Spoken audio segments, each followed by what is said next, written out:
오늘은 로마서 3장 말씀을 함께 읽는 날인데요. 우리가 앞에서 쭉 살펴왔던 내용들을 잠깐 짚어보는 것이 오늘 말씀 이해하는 데 도움이 될 것 같아요.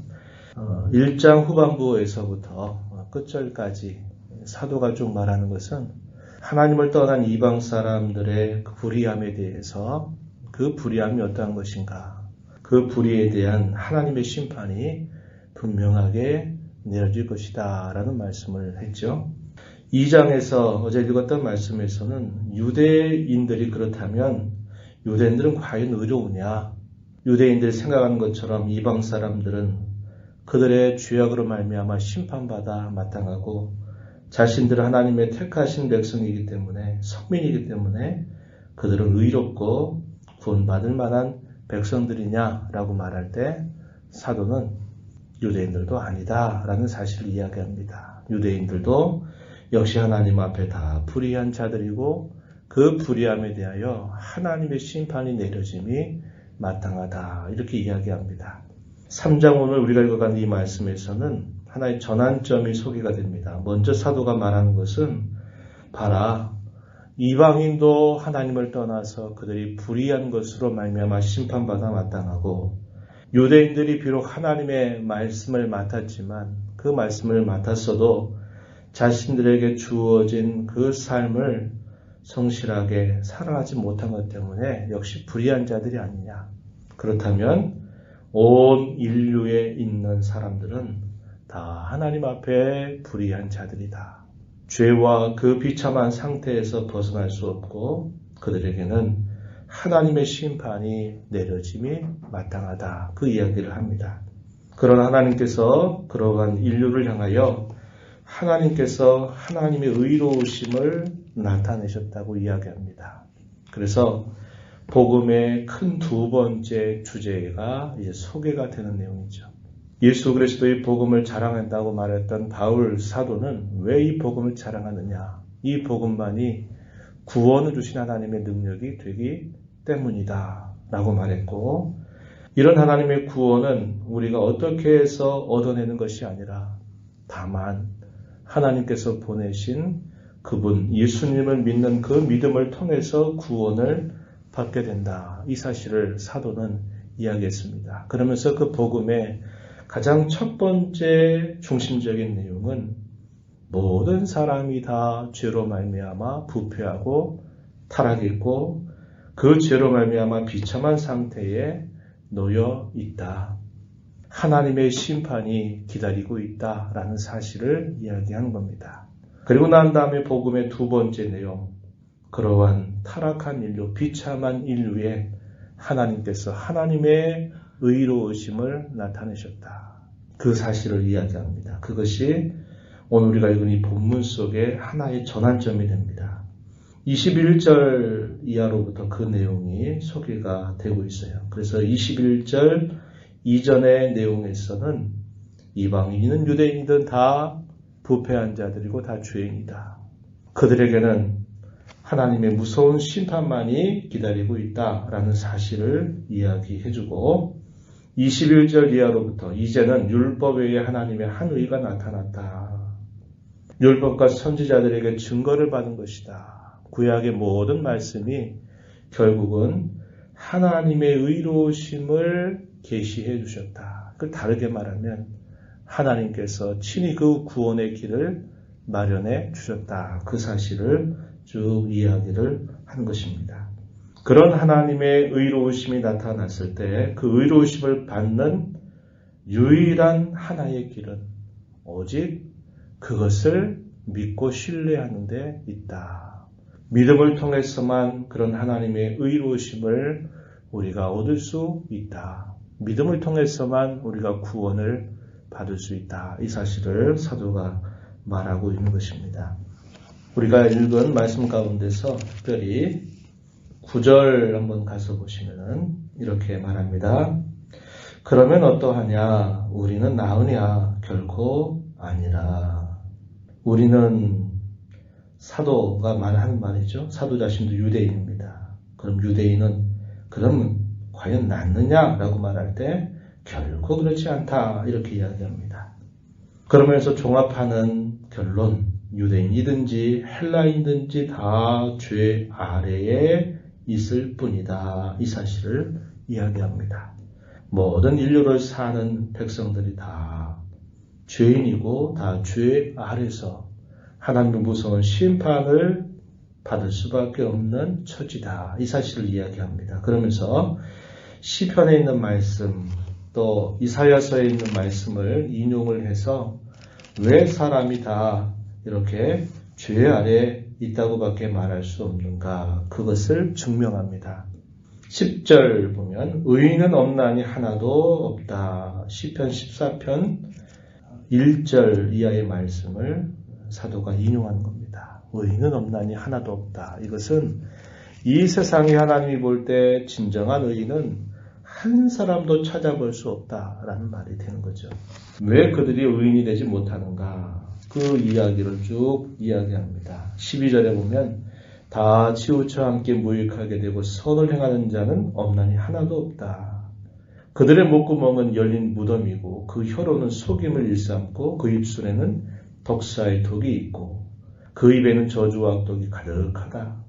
여기까지는 시편 14편에 있는 말씀을 인용했고요. 이 15절에 보면 그 발은 피 흘리는 데 빠르고 파멸과 고생이 그 길에 있고 평강의 길을 알지 못했다. 이 말은 이사야서 59장 7절 이하의 말씀을 인용했습니다. 그리고 18절에 그들의 눈앞에 하나님을 두려워하는 것이 없다라는 이 말씀은 또 시편에 있는 말씀을 인용을 한 것입니다. 그래서 사도가 말하는 것은 시편과 이사야를 통해서 우리가 확인한 것처럼 모든 인류는 다 죄 아래에 있다. 공고와 비참만이 남아 있다. 이렇게 이야기하고 있는 것입니다. 그러면서 사도가 소개하는 게 뭐냐면 이 죄 아래 있는 이 인생들에게 하나님께서 새로운 길을 마련하셨다는 것을 이야기한 것입니다. 21절에 이제는 율법 외에 하나님의 한 의가 나타났다. 이렇게 말합니다. 이 하나님의 의는 모든 사람에게 차별이 없다.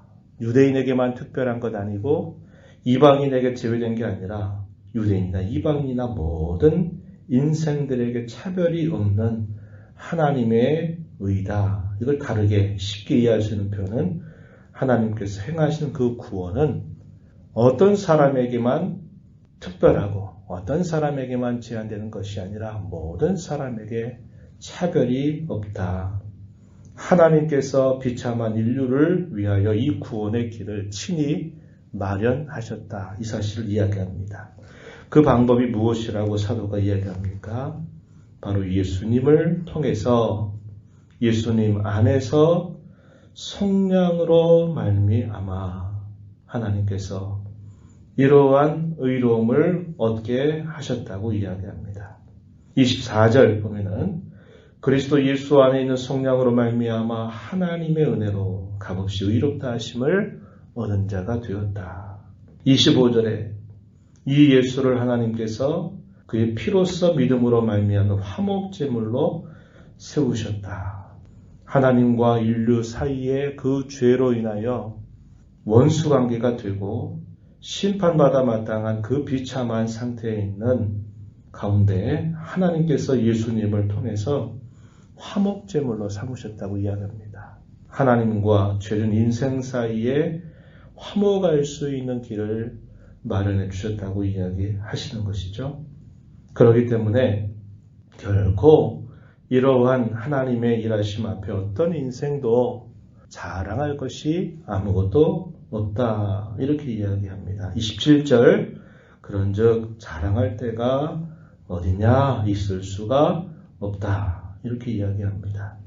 하나님께서 마련하신 이 구원의 길은 하나님이 그의 유일하신 아들 예수님을 이 땅에 화목제물로 보내주신 그 일을 통해서 그분이 행하신 그 일을 오직 믿고 의지하고 신뢰하는 그 길을 통해서 하나님의 구원의 길이 예비되었다라고 이렇게 이야기해 주는 겁니다. 그러면 하나님께서 구약시대에 주셨던 율법은 어떤 역할을 했을까요? 궁금해집니다. 그럴 때 그 율법이 한 역할은 뭐냐면 이방인들뿐만 아니라 유대인들도 다 죄 아래 있다라는 것을 깨닫게 하는 역할이 있었다라고 이야기해 주는 것입니다. 그리고 그 율법이 복음을 통해서 구원받은 하나님의 의로우심을 얻게 된 그런 사람들에게 있어서 그 율법은 또 하나의 새로운 역할을 하게 되는데 그 역할이 뭐냐면 바로 그들로 하여금 어떻게 하나님을 기쁘게 섬길 것인가 라는 것을 보여준다. 이것을 예시해주고 있습니다. 마지막 절에 한번 보시면 이렇게 말합니다. 그런즉 우리가 믿음으로 말미암아 율법을 파기하느냐? 그럴 수 없다. 도리어 율법을 굳게 세운다. 이렇게 이야기합니다. 율법의 말씀을 보면 우리가 다 하나님 앞에 얼마나 큰 죄인인가를 깨닫게 된다는 겁니다. 그래서 우리에게는 이 율법을 통해서 구원받을 수 있겠구나 하는 가능성을 보는 게 아니라 우리는 이 율법 앞에 우리는 죄인이구나, 더럽구나, 추악하구나, 우리에겐 영원한 심판이 있을 뿐이로구나 하는 것을 발견하게 된다는 겁니다. 그래서 이러한 일 때문에 하나님께서 우리에게 마련하신 이 구원의 길을 바라보게 되고 그 구원을 받게 된 다음에는 그 율법이 아무런 소용이 없느냐? 그게 아니라 나를 구원하신 하나님을 내가 어떻게 섬겨갈까라고 할 때 우리의 길을 안내해 주는 역할을 한다는 겁니다. 하나님을 섬기는 것은 내가 아무렇게나 섬기는 게 아니라 하나님께서 주신 말씀을 통해서 하나님을 섬겨가는 것이다 라는 것을 우리에게 보여주는 것이죠. 그래서 이 하나님의 율법은 구원을 위해서 일하다가 구원받은 자에게는 하나님 구원받은 백성들이 거룩한 삶을 살아갈 때 그것이 어떻게 살아야 거룩한 삶인가 하는 것을 우리에게 가르쳐 주는 것이죠. 오늘 저희가 구원받은 하나님의 자녀임에도 불구하고 왜 우리가 매일 말씀을 이렇게 읽고 또 읽습니까? 그것은 우리가 구원받은 하나님의 사람들로서 이 땅에 살 동안에 이렇게 하나님을 섬겨야 되는구나. 이렇게 이웃을 사랑해야 되는구나 하는 것을 우리가 이걸 통해서 끊임없이 배워가기 위함입니다. 그래서 우리가 이 말씀을 지켜서 구원받겠다. 이런 걸 가지고 이런 목적으로 우리가 말씀을 듣는 게 아니라 하나님께서 값없이 베풀어 주신 그 구원의 은혜를 내가 받았으니 내가 그 받은 은혜를 가지고 어떻게 하나님을 섬기거나 섬길 것인가 할 때 우리는 말씀의 안내를 통해서 하나님을 섬기고 이웃을 사랑하는 일들을 행할 수 있게 되는 것입니다. 오늘 저와 여러분 이 말씀을 보면서 웬 은혜를 하나님께서 저와 여러분에게 베풀어 주셨는지를 다시 한번 생각하면서 감사와 찬양을 올리는 시간이 되기를 바랍니다. 2000년 전에 이 땅에 오신 예수님, 나하고 무슨 상관이 있습니까? 우리가 객관적으로 살펴보면요, 상관이 없는 일이에요. 같은 출세인이 있는 것도 아니고 수많은 역사의 간격을 가지고 그분이 이 땅에 오셨다고 하는 게 과연 나하고 무슨 상관이 있어요? 지금도 예수님을 믿지 못하는 사람은 도무지 믿을 수 없다는 겁니다. 왜요? 아니 이 땅에 오신 그 예수라고 하는 사람하고 2000년이 지난 지금 그게 나하고 무슨 상관이냐는 거죠. 아무런 상관이 없다라는 겁니다. 그런데 저와 여러분이 이 자리에 있는 이유는 뭡니까? 그 예수님이 바로 나를 위해서 보내주신 화목제물이셨다는 것을 우리는 의심하지 않고 믿기 때문에 이 자리에 있는 겁니다. 그리고 아무런 시련과 어떤 어려움 속에서도 하나님이 나를 보호하시겠다고 우리는 신뢰할 수 있는 겁니다. 왜요? 하나님이 우리와 함께 하심을 우리가 분명히 믿고 있기 때문에 그러한 것입니다. 이것이 놀라운 사실이에요. 이것이 참으로 신비로운 일입니다. 저와 여러분은 이런 놀라운 사실, 이런 신비로운 일을 지금 경험하면서 하루하루를 살아가고 있는 사람들입니다. 이런 구원의 은혜를 다시 한번 하나님 앞에 감사드리면서 하나님 오늘 또 이 하루 주셨는데 어떻게 살까요? 말씀으로 내 길을 인도해 주십시오. 주의 성령으로 나를 깨우쳐서 믿음의 길을 따라서 오늘도 더 힘써 살아가게 해 주십시오. 이렇게 기도하면서 또 이 하루를 주님 앞에 복되게 살아가는 저와 여러분 모두가 되기를 진심으로 바랍니다. 하나님 아버지, 이 시간에도 저희들을 이렇게 불러주셔서 오늘도 생명 주신 하나님 앞에 또 나와서 찬양을 드리며 말씀의 귀를 기울이며 주신 말씀을 통하여 또다시 하나님의 은혜가 무엇인가를 생각하게 하시고 저희를 향하신 하나님의 기대하심이 무엇인가를 또 생각하게 하시니 감사합니다. 구원의 은혜, 값없이 주신 은혜입니다. 그러나 모든 사람들이 다 이 사실을 깨닫고 믿지 못합니다. 하나님께 사랑하심을 받은 자, 하나님의 은혜를 받은 자가 이 사실을 깨닫고 알고 믿고 신뢰하며 한평생을 살아갑니다. 그러한 하나님의 은혜 안에 저희들을 불러주셔서 구원의 은혜를 늘 경험하며 살게 하시고 어떤 형편과 어려움들 속에서도 우리를 언제나 보호하시고 지켜주신 하나님의 손길을 신뢰하며 살게 하시니 참 감사드립니다.